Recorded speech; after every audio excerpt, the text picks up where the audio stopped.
everyone, welcome to Unisense. We are all about fragrances. We do fragrance reviews, collections, hauls, comparisons, niche, designer, and Middle Eastern fragrances. Today, we'll be reviewing This Is Really Her by Zadig and Voltaire. If this sounds like something you'd be interested in, please consider subscribing and turning post notifications on. Let's take a look at the bottle. I really like the bottle, even though it's a little bit odd with this side thing. It's got like almost like a wood etching into it, but I really like the bottle. I like the color of the juice. I like the color of the bottle. It has a golden tint, which just makes it look quite elegant to me, so I quite like it. So let's give it a spray. So I do have a tester strip with the dry down already on it so that we can compare the opening to the dry down.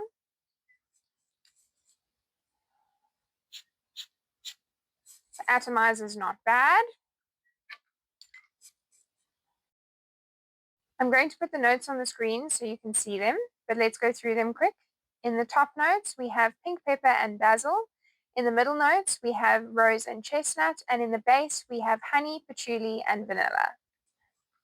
So in the opening, before I even go to the tester strip, you immediately get that sweetness, which is either from the honey or vanilla. I'm not quite sure which one, but there's definitely a sweetness that immediately comes to your nose.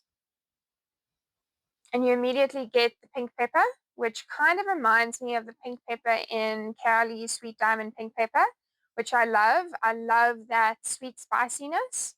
It's quite nice. It just gives a little hint of spices, but it's not warm spices. It's just a nice sweet little spice.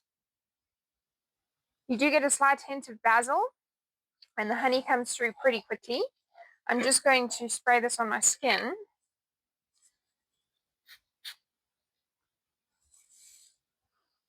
So on my skin, I still get that massive amount of sweetness that initially comes through. And I still get the pink pepper, but it's not quite as strong as in the air when you initially spray it. I don't get the chestnut. The rose starts coming through though as it starts drying down, which is really nice. Now let's look at the dry down. So in the dry down, the pink pepper becomes a lot more subtle. It's still there, but it is subtle. The rose also comes through quite heavily now, and it gets heavier and heavier as it dries down. It's not an ultra sweet rose, but there is almost a bit of a watery rose, I would say. But it's quite heavily there. It's quite strong in the fragrance. That it's the main, I would say it's the main component of the fragrance is the rose aspect. The patchouli is recognizable and it is there, but it's quite smooth and it's quite soft. I don't like heavy patchouli and I don't like dirty patchouli. And it's not. I really enjoy this. So don't be afraid of the patchouli. I think it's more there to make the fragrance last a little bit longer. Because it's not a main component in this fragrance. So longevity on my skin, I get about 6 to 7 hours. With moderate projection, I get about an arm's length projection in the first 1.5 hours. And then it becomes a little bit more intimate, but it does linger in the air. So when I first tested this fragrance out, I sprayed it in my office. I sprayed it on a tester strip and on my skin in my office. And I saw patients between that, and I came in and out of my office between. And every time I came in and out, I got a whiff of this fragrance every single time. And it just was divine. It really came through quite strong. It filled up the whole room. Okay, to be fair, my office is relatively small, but it did fill the room the whole time. So it does linger in the air. So it is a really good fragrance for lingering. So I do think it will leave a trail behind and it'll give you a scent bubble.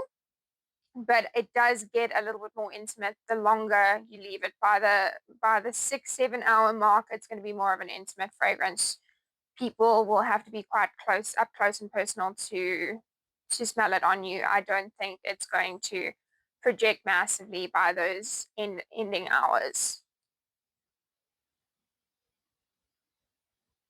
It smells wonderful though. In terms of seasons, I would recommend you wear this in autumn, spring, and summer. I wouldn't personally wear it in winter. I don't think it's strong enough for winter. For me, at least, I don't find it strong enough for winter. But autumn, spring, and summer, absolutely. Especially spring and summer. The vanilla is coming through a little bit more now as it dries down even more on my skin. But it's a soft vanilla. It's not a gourmand vanilla. It's a soft vanilla. It's much more rosy than vanilla. My overall thoughts are that I enjoy this fragrance. I like the opening in the air, and I enjoy the pink pepper in it. I enjoy that little bit of spice. It really agrees with me. I enjoy that opening. It is quite a feminine scent, and I can picture women in their 20s to 30s wearing this scent. Not that people older and younger can't, but definitely in their 20s to 30s, I think that's a good age range of the woman that can wear this scent, that it suits really nicely. But yeah, I would recommend this fragrance to someone that really likes rosy scents.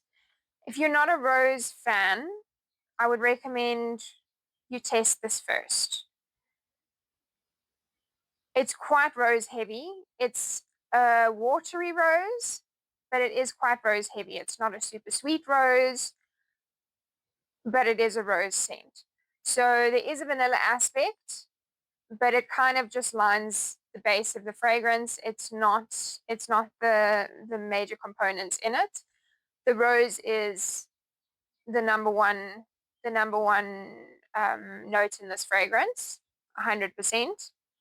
Some rose with sweetness. That is how I would summarize this fragrance, that it's rosy and sweet.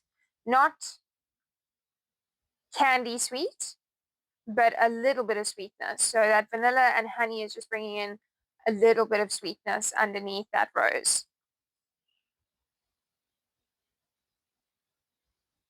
So if you're into rose fragrances, this is definitely for you. If you're not, test before you buy. So we've made it to the end of this review. Thank you so much for watching. I really appreciate it. If you found this helpful, please click that like button. It really helps me. Please let me know your favorite Zadig and Voltaire fragrances in the comments. See you soon. Bye.